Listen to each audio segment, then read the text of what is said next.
Ni matinuod agoy. Mao ganyan ipaspasan nila ang anti-dynasty bill. Pero dili man siguro puding dani mga Duterte no. Dili man sila hangol og power, dili man pud sila inana gid kay mga ipal ra kaayo nga hukton halos hukton na lang pud ang pwesto sa gobyerno di parehas na kuan gid ha. Nagadaghan lang ang lahi pero wala na nga himo. Oh. Duterte brothers Paulo and Basting emerged as unstoppable forces in 2028 Senate race. Kumudagan ko na sila nga di na sila makataot. Okay?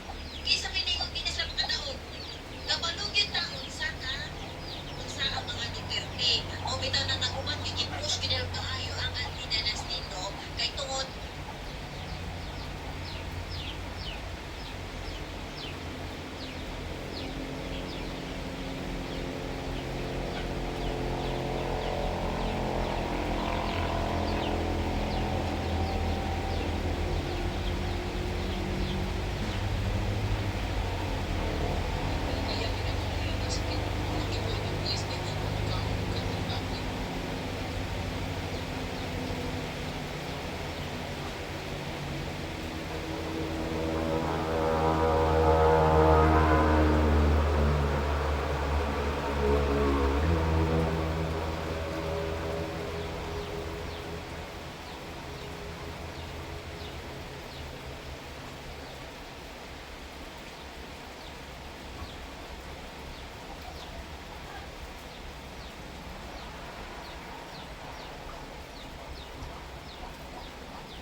O ito, para doon sa troll na nag-comment sa akin, ay ipakita ko yung...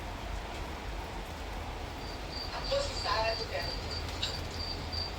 Di ba napanood nyo? Napanood nyo?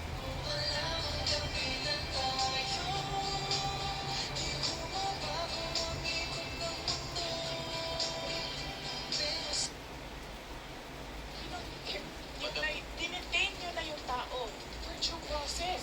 Sir, asaan ang explanation ng due process?